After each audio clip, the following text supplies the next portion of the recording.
Getting engaged is a moment worth cherishing. A one-of-a-kind ring that you design at Blue Nile can help your love sparkle. Just choose your diamond and setting. When you've found the one, you'll get it delivered right to your door. Finding the right engagement ring can be nerve-wracking. At Blue Nile, you'll have the expert guidance needed and a diamond guarantee that ensures you're getting the highest quality at the best price. Cherish all of life's moments and save up to 30% at BlueNile.com. That's BlueNile.com. I'm Alex Rodriguez. And I'm Jason Kelly. From Bloomberg, this is The Deal. Each week, you'll hear us in conversation with business icons. This show will explore deal-making across sports, media, and entertainment. That is a harsh lesson in business. Sports is not as simple as bringing a bunch of big names together. I didn't want to do another stomp you out speech. It opened up so many more doors. The show is called The Deal. Listen to The Deal. Listen to The Deal on Spotify. Reese's peanut butter cups are the greatest, but let me play devil's advocate here. Let's see. So, no, that's a good thing. That's definitely not a problem. Reese's, you did it. You stumped this charming devil. Survivor 46 is here, and so is On Fire, the only official Survivor podcast, and we have a twist this season. The winner of Survivor 45, Dee Valladares, will be joining us every week. We're going behind the scenes of the biggest moments, the how and the why things happen, and the strategy and analysis you can only get from someone like me, a Survivor winner. Listen to On Fire, the official Survivor podcast, wherever you get your podcasts.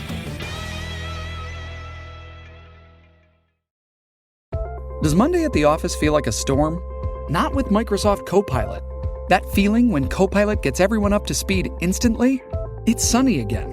When Copilot simplifies complex data so your teams can act, that sun's shining on a beach.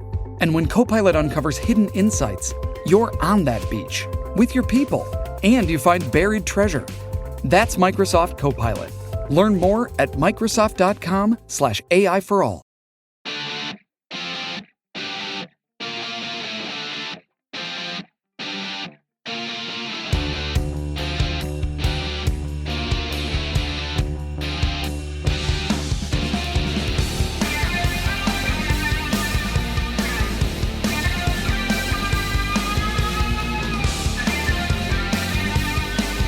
All right, everybody, welcome back to another edition of the Skating Penguin Network Mailbag. It's been a while since our loyal listeners have heard my voice. I am Garrett Bahana. Alongside me are my two co-hosts, Snail and Robbie Noggle. We're here to answer more of your questions as I think one of you two can correct me if I'm wrong. I think the Penguins have, 15 games remaining, 15 or 16 games remaining? I think it's 15, yes. So time is running out, but as we get into some of the questions, I think we'll delve into a deeper related conversation of the Penguins are somehow still alive, still 5 points out of a playoff spot, but is it too late? Is it too little too late for these Penguins? I've been trying to there was a point where I was resigned to start jacking for Macklin, get on that train, jacking for Macklin. Anybody else? But Robbie was on that train. Yeah, I'm pretty sure I saw him he was in the opposite passenger car than I was. No. Oh no, he wasn't. Oh, I must have been somebody else. It must have been your doppelganger. Must have been. But the Penguins, I feel like before we answer the first question, I feel like the Penguins are going to get into that terrible spot by the end of the season where they miss the playoffs by 2 to 4 points, but they also don't get a top 10 draft pick as a result. So it's the worst of both worlds where they have to send that pick. They're going to have to send that pick to San Jose for the Carlson trade, but they also just barely miss out on a playoff spot. I would not be surprised if that happens. It's not going to happen. They're going to make the second round of the playoffs at least. Look at Snail back on the positivity train. I admire that. I am maintaining my pessimistic attitude towards this team, but let's go through and answer some of these questions, and we'll continue to talk about the Penguins' chances as we go along here. Question 1 for you, Robbie. Comes from Brian. And if the Penguins don't make the playoffs, Robbie, this may be the one thing fans want to hang their hat on. Brian asks, is anyone else worried about Sidney Crosby's point per game streak? him losing that in this season he's having would be the cherry on top of what Brian calls a shit Sunday of a season. Well, it's certainly something to keep an eye on as we get down these last 15 games here, because it was pretty much out of the question. It seemed like he was solidly going to have another point per game season, but as the players around him, especially losing his top point producing winger, is shipped out, it may be tough to come by some of these points some of these nights. Now, he has bounced back after a rough stretch. This weekend was a pretty solid weekend for him. He currently sits on 68 points through 67 games, so just slightly over a point per game with a little bit of cushion, but you can't really breathe too easily. There's still some work to do here. I still think he will find a way to manage it. I mean, at least give us one silver lining from this season out of everything that's gone wrong. At least give us one thing to hang our hat on, and it's Crosby continuing his career-long point-per-game streak as a NHL player. So fingers crossed for that. A point on Saturday, and then he doubled up with 2 against the Red Wings. So 3 points in 2 games helps build him a little bit of a cushion. But again, keep your fingers crossed for Sid in these final few weeks here that he can keep that streak alive. All he has to do is he needs just 82 points. So he just needs 14 more points to get there. I think he has it in him. And you know that even if the Penguins fall fully out of contention, the team is going to push to keep that streak alive. So I would assume they do just enough to get him that, even if the season ends by missing the playoffs. Question number 2, we're sticking with Brian here, and this is for Snail. This may be biased. This may be a biased take, but if Mario and Wayne Gretzky were playing today, Mario would be in the elite tier, and Wayne would be just great. That is kind of a biased take, and I oftentimes am biased as well. I feel like the one thing keeping me from agreeing with you, Brian, is the fact that, like, in today's NHL, you hear it all the time, there isn't the clutching and grabbing. It's a little bit of a different game. Smaller, undersized players have never been favored more, probably in like the history of the NHL, than in today's game. You look at guys like Connor Bedard, Sid's also, you could say he's undersized. He had a lot harder time earlier in his career with the I don't know, I guess there's the more brutal, like the game was played in a more brutal way. So I don't know. I feel like I will agree with you here that I think with Mario's size, he was massive, and his hands, he is the total package as a player. I feel like Mario is better suited for today's game to be elite or a dominant player.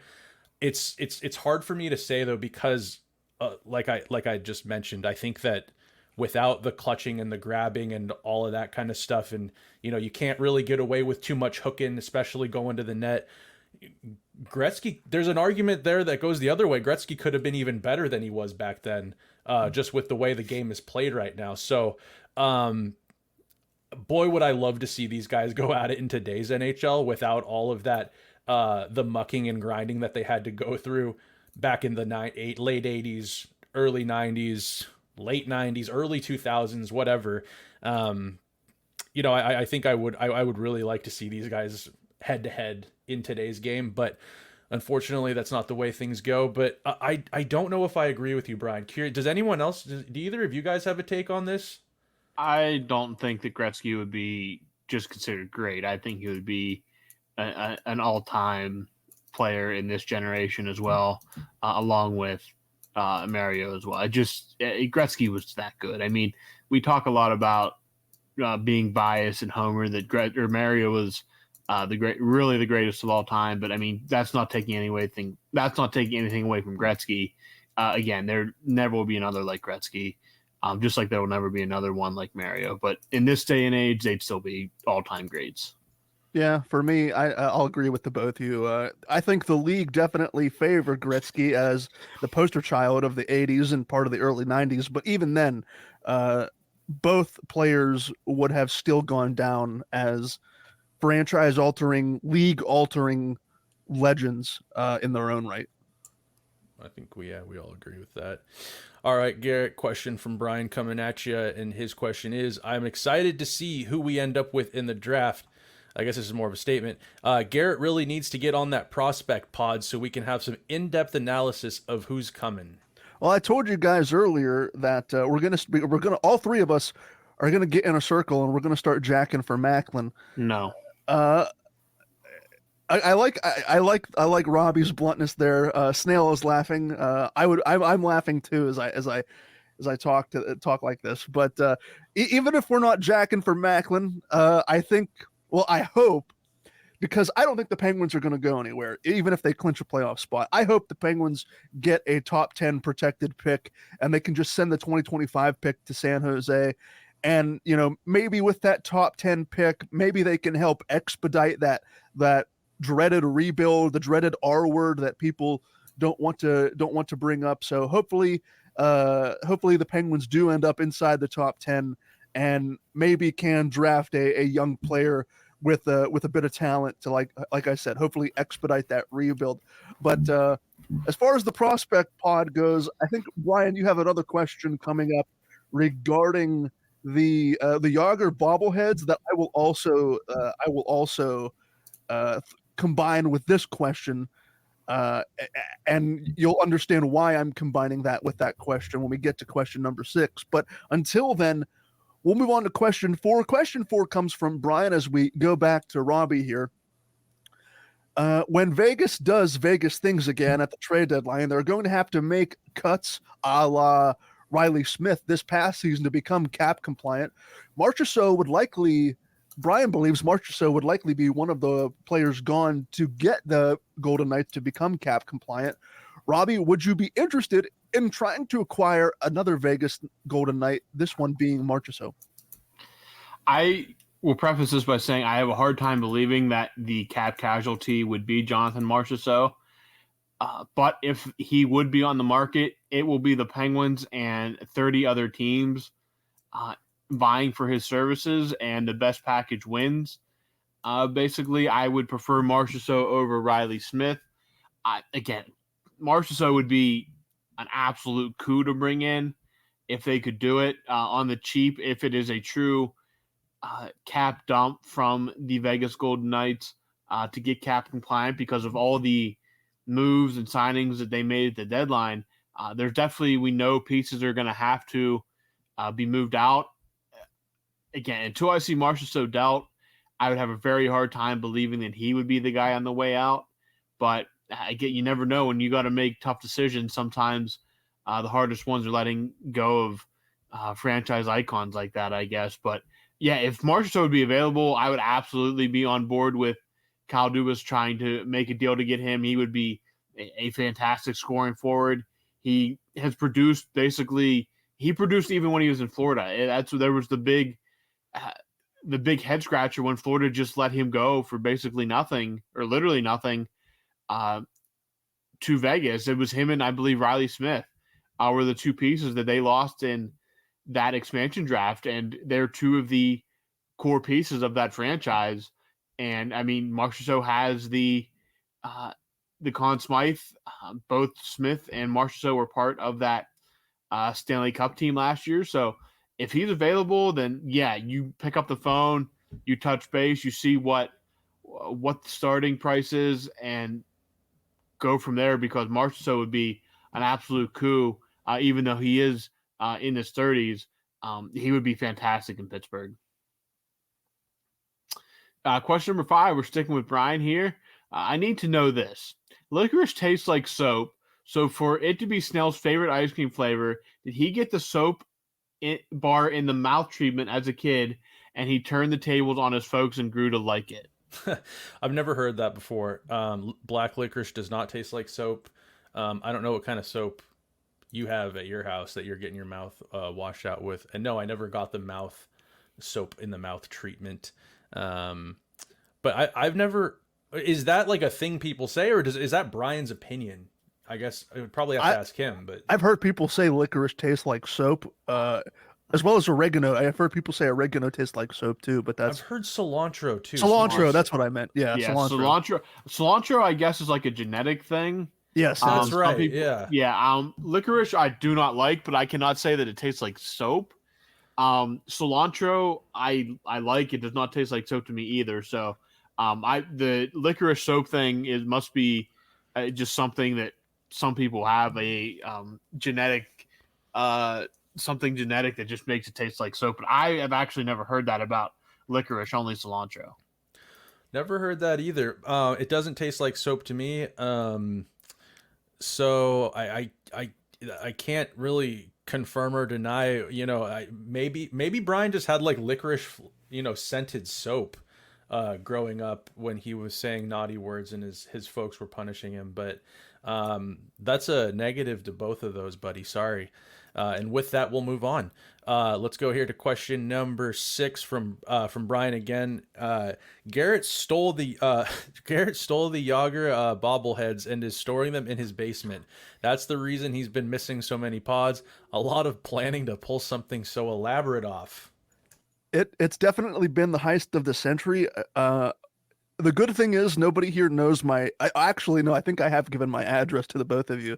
So if you were actually to come to my house, you would see 18,500 Yager bobbleheads just boxed up in my basement. Just save me one of them. Yeah. I plan on selling all of them on eBay for exorbitant prices to try and pay off my student loans. But the reason I have been missing so many podcasts is because of my ever crazy work schedule, and I haven't made it public to this point, but I figured now, because Brian has brought attention to it, I figured now would be a good time to tell everybody that I will be, unfortunately, or maybe fortunately for those if you have a negative opinion of me, I will be departing the Skating Penguin Network at the end of this regular season. I have told Snail and Robbie, and you can see, if you're watching this on video, you can see Snail's sad reaction, but I will be leaving the Skating Penguin Network at the conclusion of the regular season, or the postseason if they clinch a postseason spot. I am stepping away from the microphone. Robbie and Snail will continue to breathe new life into the Skating Penguin Network. They both shared their desire to carry on in my absence. Uphold your legacy. Yes, my long-standing podcasting legacy, talking about the Pittsburgh Penguins. So I think Snail, as a matter of fact, I think he's going to get a jersey with my name on it and frame it right beside that Sidney Crosby jersey in his background. Mike Lang, Garrett Bahana. Exactly. So I will be departing the Skating Penguin Network. I'm taking a step back from podcasting.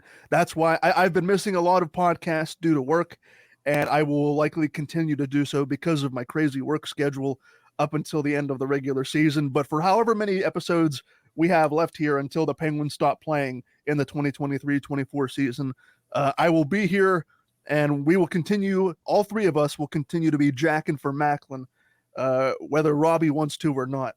But Robbie, this is where we give him the podcaster salute. Give me the Yager salute, and Robbie, we have to wait till he steps down. Come on, just don't leave me hanging. No, I'm fine. All right, there we go. 2 salutes from my 2 co-hosts, but no, there will be no retirement tour from me. But I figured I'd just make it public knowledge now that I will be leaving. Fortunately or unfortunately, like I said. But with that, we'll get the sad part out of the way. We'll move on to question 7. Question 7 goes to Robbie. This one from Brian. Robbie, do you think when the league and the NHLPA go to the bargaining table for the next CBA, do you think there should be changes made to the agreement of having no salary cap during the Stanley Cup playoffs? Well, it's going to be interesting how this all plays out, because this is now becoming kind of a thing that teams do, at least savvy teams seem to do. We saw it with Tampa Bay and Nikita Kucherov, and we've seen it now with Vegas. Vegas I mean, Vegas is doing everything within the bounds of the current CBA. So people that are crying about it, I mean, if you want to be mad at anyone, be mad at the Players Association and the league for making it so. If enough owners complain about it, I could see it being changed. So I don't know what the overall kind of temperature on this is with other owners around the league, because again, operating within the bounds of the CBA, not breaking any rules, and making savvy moves to do it. Again, this offseason, we know they're going to have to dump a lot of salary to get cap compliant again, because that once the postseason hits and the cap goes away, these guys are going to be activated and probably ready to play. And that includes like Mark Stone, Tomas Hertl, a bunch of big names in Vegas. So it'll be interesting to see what discussions are had. Nothing can just be changed off the cuff because, again, it is a contractually bargained resolution. So there's nothing that the NHL can't just come down and say, no more of this without bringing the Players Association in. So I'm going to be interested to watch and see what kind of conversations are being had with this. But unless there's a huge stink about it, I really don't see it being changed all that much, at least not drastically.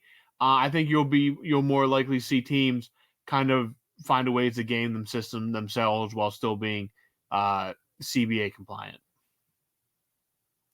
Question number 8 from Brian here. This is a throwback to last week. Brian asked, the Haribo Cola gummies are the GOAT, but I'm telling you guys, these Albanese gummies are ridiculously good. Definitely better than Haribo's Bears. Still not familiar with Albanese gummies. I actually have made a trip to the grocery store and was in the candy section of all places.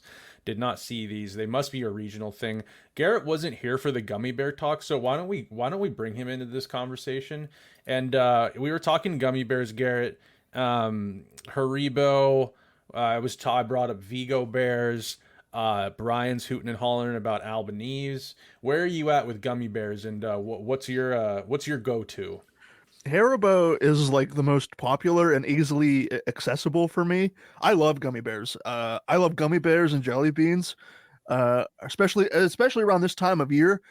My mom knows that I love jelly beans and gummy bears. So while I don't get Easter baskets anymore, one of the things that I traditionally get will be a little bit of chocolate and some sweets like jelly beans or gummy bears. But yeah, I absolutely love gummy bears.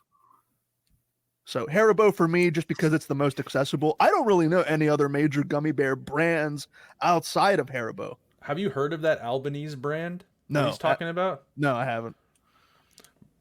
Brian's making it up. I think, you know what, there's a question Brian asks, or it's more of a statement. I can't remember if it's in this one or the podcast that we'll do on Thursday. But in it, Brian says that, I've threatened legal action against him, and I've threatened mob action against him, and I've threatened violence of cutting body parts off of him. I don't think that's true. As a matter of fact, I think that's all fake. I think he's lying. And it wouldn't be surprising because to know that Brian is lying about this gummy bear brand. I mean, it's a constant repetitive cycle, this pattern of lying that Brian has facilitated and given to the three of us. So would either of you be surprised if Brian was lying about this gummy bear brand? Look, I'm just saying. I mean, I think his track record speaks for itself. He is a disingenuous person, and I said, if given the opportunity, if I took a metal baseball bat to his knees, his postman career would be over. His mail delivery days would be behind him. But that's all I'm going to say about Brian right now. Have you guys had any hot days over there in Pittsburgh recently? It was 70 here last week. Maybe he walked 1 mile too far in the heat, and it's just, it's a pigment. It's his imagination. Yeah. It's in the threats. Maybe he's just having conversations in his head with Garrett. With himself. Exactly. He's listening to the podcast and he's like arguing with Garrett, and he hears you threatening him, and it's just the heat got to him is all. Exactly. All right, question 9 for Garrett here from Brian again. Mixing a water, bud. They are building a Raising Cane's on 51 where Steak and Shake was. R.I.P. I'm geeked to finally try it and see if it's as good as the internet says. Where are you at, Garrett, with Raising Cane's? Snail, do they have a Raising Cane's out in Seattle? I'm not totally sure what Raising Cane's even is. Okay, so it's a chicken-based fast food restaurant that has like exploded in popularity, and like they're expanding. They have a couple of locations already open in the Pittsburgh area, and the one that Brian mentions on Route 51, Robbie probably knows where Route 51 is in relation to like getting to downtown Pittsburgh, but for Brian and I, Route 51 is like 20 minutes away, and if you can take you basically take Route 51, and it's one of the main ways to go north into the city of Pittsburgh.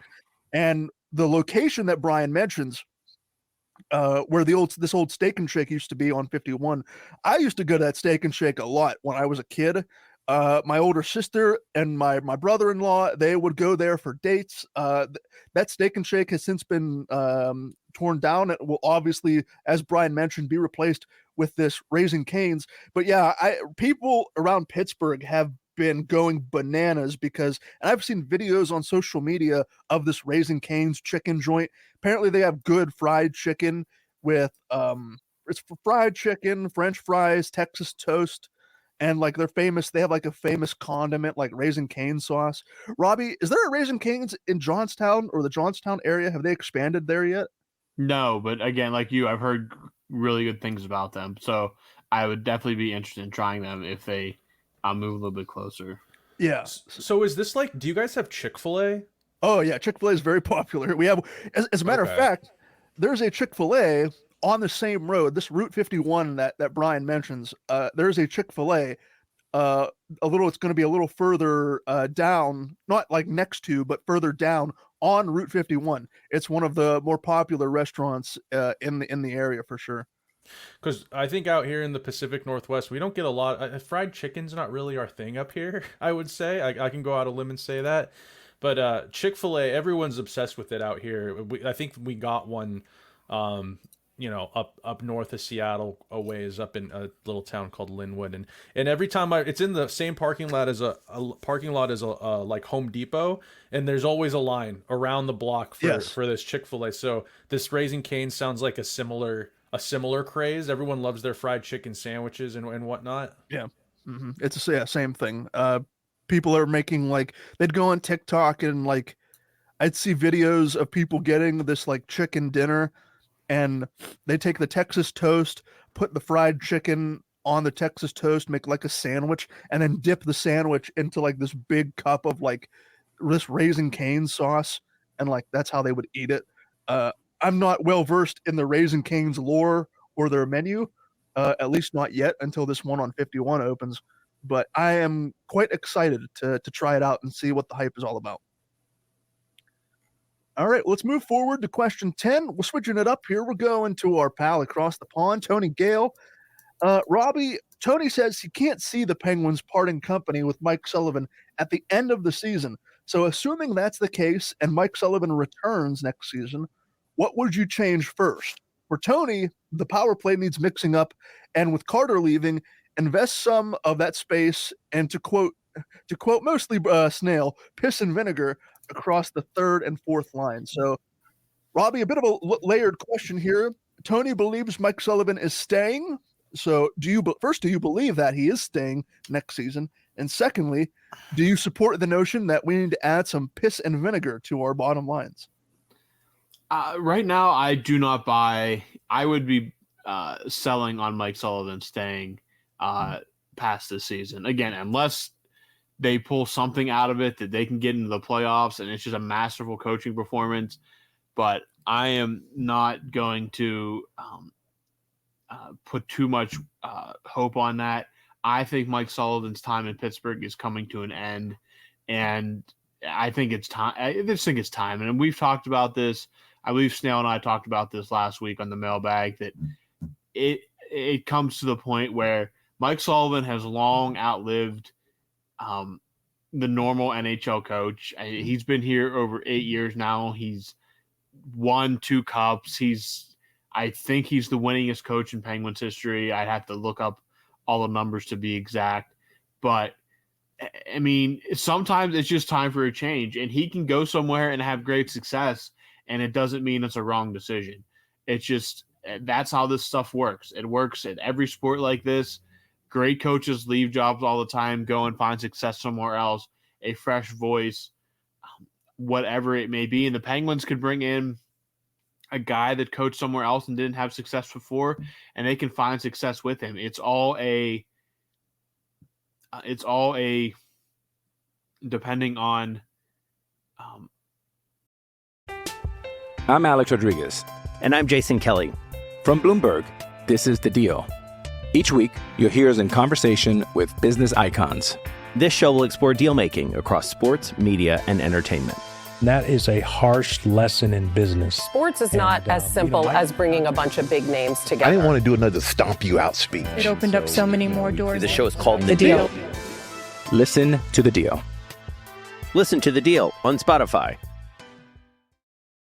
Reese's peanut butter cups are the greatest, but let me play devil's advocate here. Let's see. So, no, that's a good thing.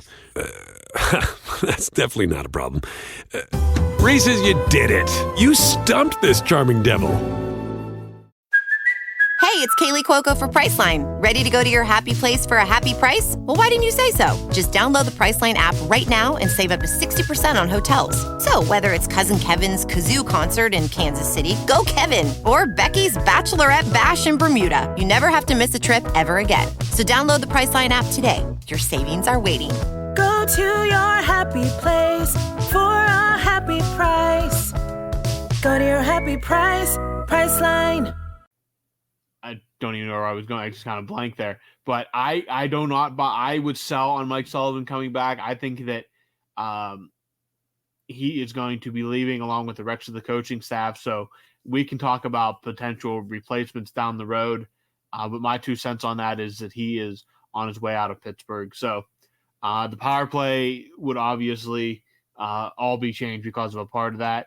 I think we talked about Jeff Carter a little bit on the last mailbag, that for a vet min on a fourth line, a guy that's going to score 10 to 12 goals, I don't hate it. I just want a coach that's going to not put him out there in the final minutes of a tie or 1-score game or in overtime. I want him getting 10 minutes a night on a fourth line, maybe kill a penalty here and there, maybe for a body on the power play every once in a while, but not like he's deployed now. But for a vet min, a guy that's going to score you a dozen goals, I can't hate that. So maybe Carter, again, it's going to be cheaper, so a lot of money is going to be coming off the books, even if he does re-sign. But an interesting thing I think to keep an eye on as the summer goes along. And now getting to the third and fourth line, is there another question about? Yeah, there is another question about the third and fourth, or at least the third line, that I believe is my question. So I'm actually not going to say too much about that right now, because I'm going to elaborate on that in a little bit. But guys that have shown up, O'Connor, Puustinen, those are all guys that can easily make up a very good bottom six. They're probably not top 6 players, at least not for long stretches, but I think that there's some decent pieces here to make a good bottom 6 where it gives you that grinding, but it also has offense as well. All right, question number 11 from Brian. Hunter and Patrick, I'm assuming Hunter Hodes and Pat Damp, made a good point earlier this week on their podcast. We need the Canes to make the finals so we get the first round pick and then can use it to leverage a trade.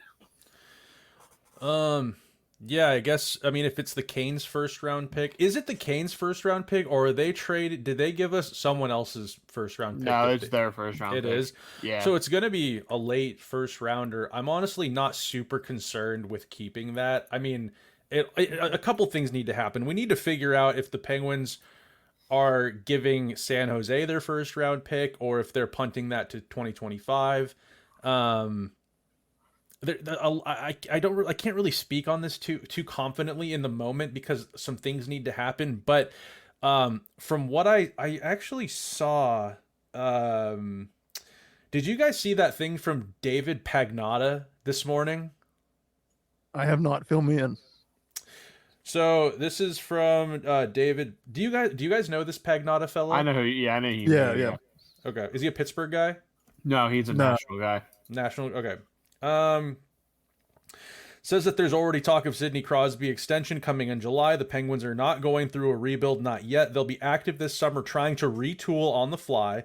I do wonder, though, if the mandate from current ownership to remain competitive has anything to do with whispers that Fenway Sports Group is gauging the market for the team. So, a little bit to unpack there. Gauging? Wait, I mean, sorry, I don't want to interrupt. No, go for it. Gauging the market for the team, like selling the team. That's what David Pagnotta meant, selling the team.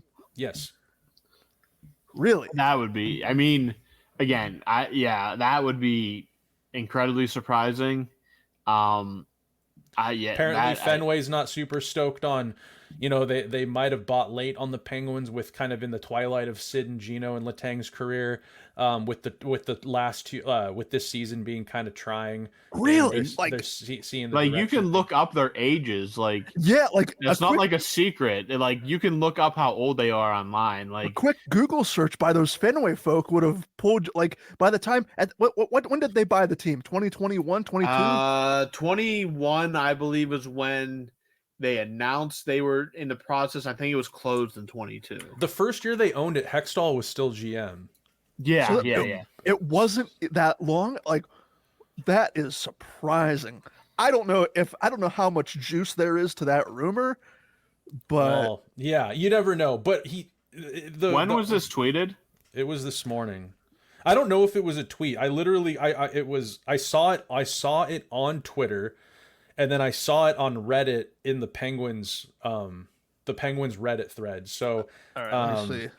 I don't know if you guys want to research it. I know there's a lot to unpack there. I wouldn't believe that typically. I wouldn't give much merit to that, but because I've seen that Pagnotta name on it, I assume that there's, whispers too is very vague. Like there's been whispers about a lot of things that never happened. Yeah, I found it here. It was he didn't tweet that quote exactly. It was a part of a tweet. It's like a larger, like kind of like Elliot Friedman's 32 thoughts or whatever. It's kind of like that, like the written version. Yeah, I'm just and you wrote, like, what you said was exactly what he wrote. So whispers, I mean, that's hard to really again, they're not like, even if they're gauging the market, they're not going to sell for a loss. They're not going to do that for certain. But the Crosby stuff does not surprise me in the least bit. I've always balked at anybody saying that he was going to leave Pittsburgh, and literally everybody that knows anything about the team, especially the people in the room, have said that he's going to sign a extension, very likely July 1st when he's allowed to put pen to paper. Nothing really of that little paragraph here surprises me outside of, I would assume that the ownership wants them to remain competitive to get the best market value for the team. So again, if that is true, then that's definitely surprising. But until I get some more concrete noise on that, I can't really say too much. Yeah, and to be totally honest, I forgot where we were even going with this, why I mentioned this. Does anybody recall about 3 minutes ago why I read that? Wasn't it something about, we were talking about the Hurricanes and their first round pick, and then you talked about, like, the Penguins apparently with Dubas wanting to rebuild on the fly. Right. Okay. So that's where I was going with it. Thank you, Garrett. So this whole, to Brian's point here in the question, leveraging a trade with this first round pick, Brian might not be as delusional from the Heat and being out there walking around with the Santa sack of mail over his shoulder, because I feel like that's something that maybe Dubas would try to pull off. If there's a player in the off season that would, is in a position where they'd want a first round pick, if the Canes make the Stanley Cup final, they have 2 first round picks then this year. Yeah. And hey, if you're trying to retool on the fly, it's not the deepest draft. I think, typically when you get past a certain point in the draft, I think it's like, is it 11 or something, 8 or 11? The quality of the player drops. Yeah, I know what you're talking about. Significantly drops. Yeah. So I know Dubas is trying to get younger. He's trying to not rebuild. They're trying to retool on the fly. Let's just say they got some options. If the Canes, are we cheering for the Canes if the Penguins don't make the postseason? Are we watching Canes games for absolutely? Absolutely, 100%. Okay, so we're on board. We want to see them. We want to get 2 first round picks, and then that's setting yourself up pretty. Either you take the draft picks and hope that you have something that the Penguins have shown that maybe they don't have a ton of, is competency in the prospect development, the scouting. I don't know. Maybe there's been a little bit of incompetency there, but or you got, that's who isn't looking for a first round pick when they're dealing players. So maybe Brian's not all that crazy. All right, let's move on from that. I kind of stirred the pot there. That was a lot to break down. But we'll move on to question 12, going over to Garrett from Brian again. And he says here simply that, so I saw Garrett liked the clothing choices PK Subban made on Saturday. Garrett, explain yourself. Did you, I'm assuming maybe you didn't, maybe you were out celebrating St. Patrick's Day. I was working. The game was on ESPN. Did you guys happen to see by chance what PK Subban was wearing during one of the intermissions? I feel like I saw like a picture, but that's it. And I cannot quite recall exactly what it was. He looked like the Michelin Man. He looked like he was wearing giant pillows on his upper body and lower body. I was trying to search for the picture before we got to this question, and I couldn't find it. I'm not here to judge PK Subban's fashion sense. That is not my arena. I just thought he looked ridiculous wearing he looked like an inflatable pillow, basically. He looked like the Michelin Man. It was hilarious, but also cringeworthy at the same time. I think PK Subban, the analyst, is terrible, and that is no reflection of PK Subban, the player, who I thought was very, very, very good. I also said that ESPN or TNT's coverage of the NHL is miles ahead, miles better, leagues above ESPN's coverage of the NHL. I will stand by that. I will defend that until my dying breath. But yeah, PK Subban looked like the Michelin Man. His analysis as an intermission analyst is not very good.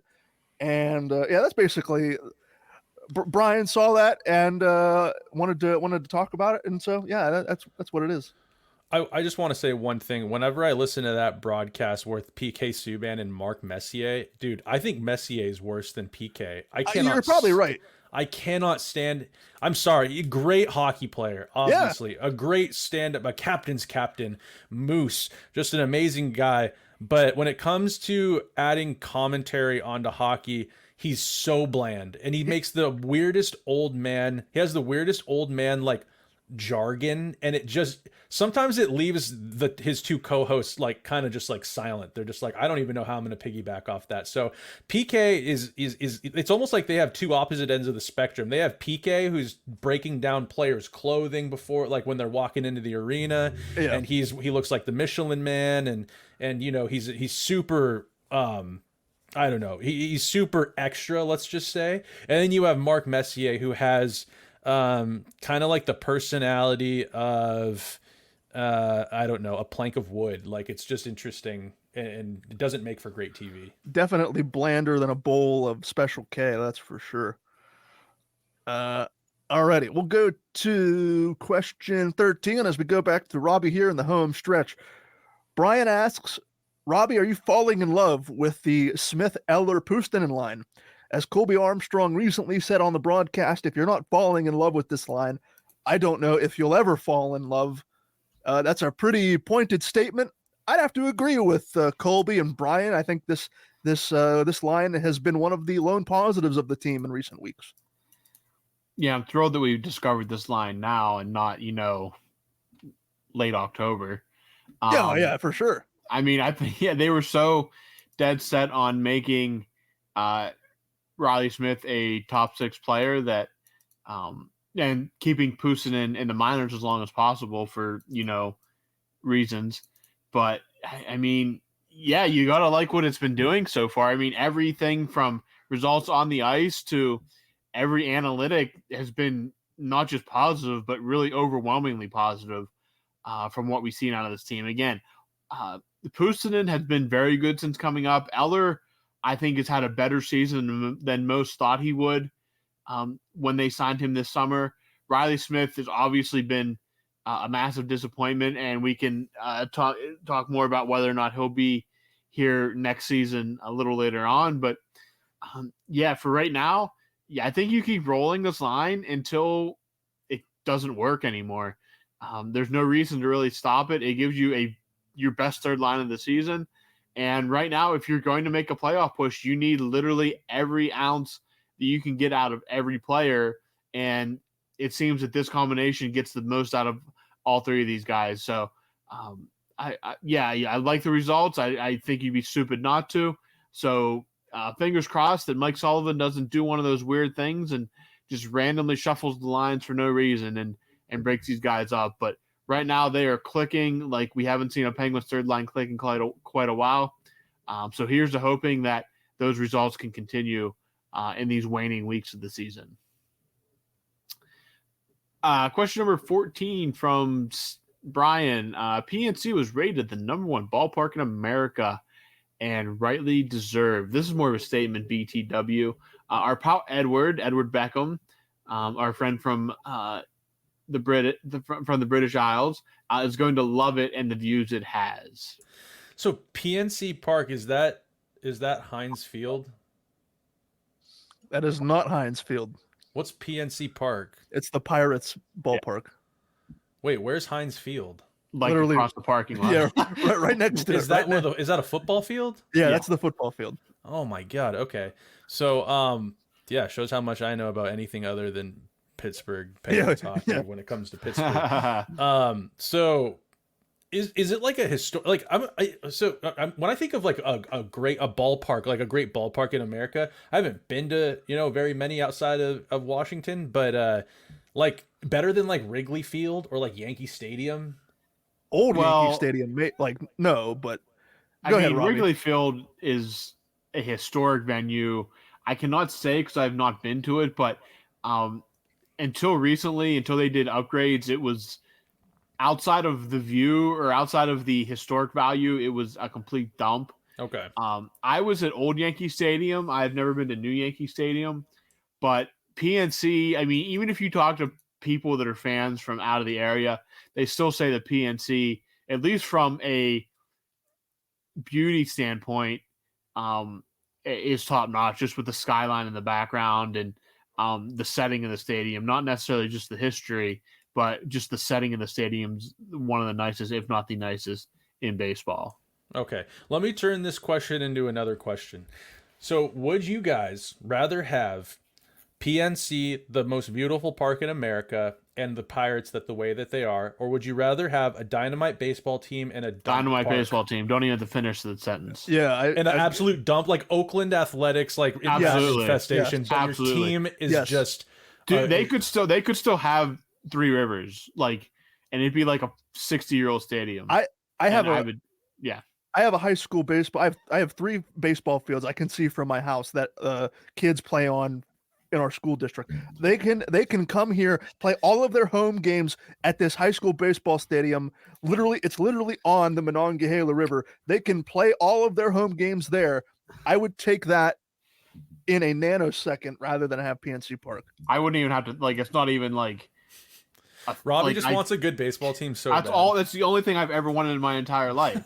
I played baseball since I was like 5 years old. Baseball growing up is, and in many ways, baseball is still deep inside my soul, baseball is still like my number one sport. And I so badly want the Pirates to, I'd take a trash stadium for any of my teams to be good though. The Penguins could, honestly, like, if you were like, we're going to rebuild Mellon Arena to the exact specifications, I'd be like, absolutely. It could smell like stale nacho cheese and sweat. Like, I would do anything. Like? It did not smell good by the end. I would, and Garrett's probably the same way. I would do anything for one more game inside Mellon Arena.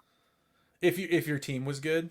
I don't care. Really, honestly, they could put a shit team inside there right now. And I don't have anything against PPG Paints Arena.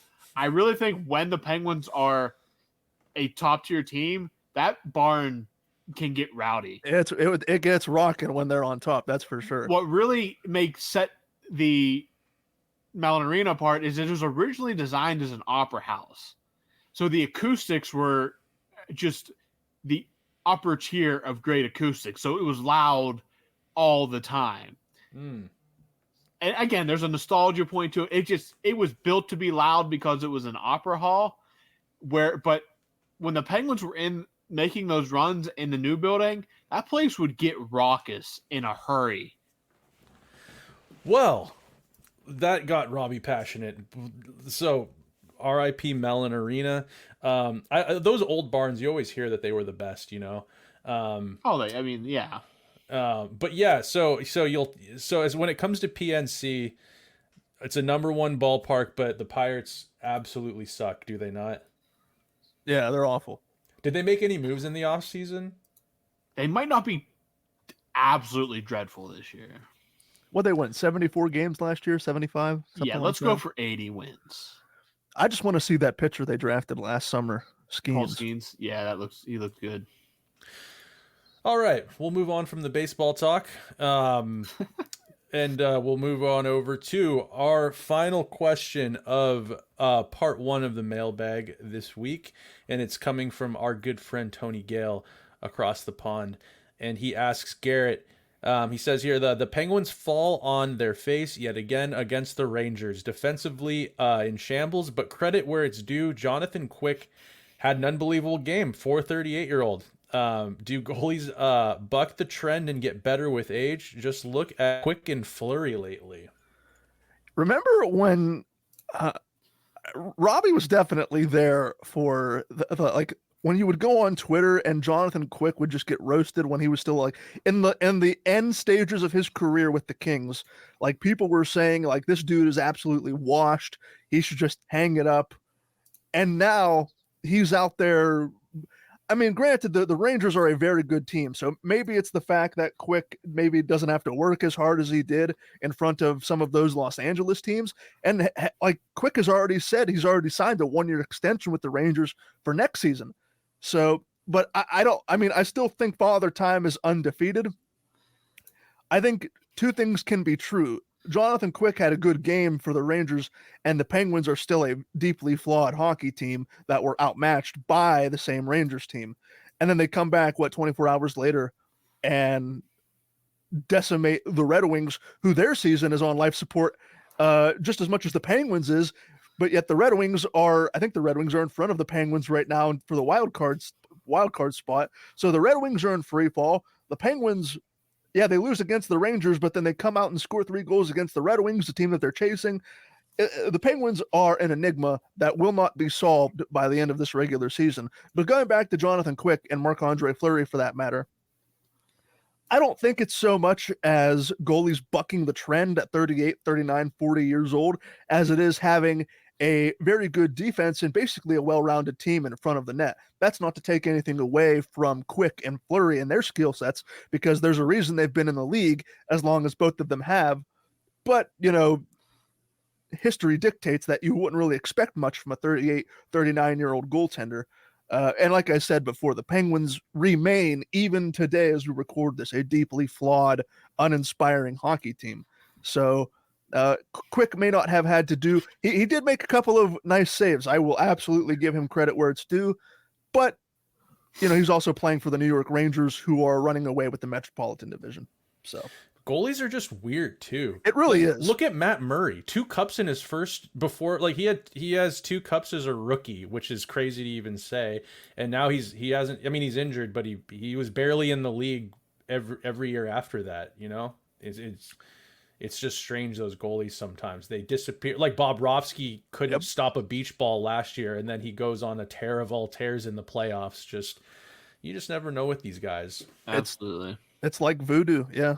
So like voodoo, yes. That's exactly what I was thinking. So, with that, we will end the discussion there on Jonathan Quick and the Rangers and the Penguins. We will be back later in the week for part 2 of this week's Mailbag. For Snail, for Robbie, I have been Garrett. Thank you so much for listening to this edition of a Skating Penguin Network Mailbag, and we will talk to all of you again very soon.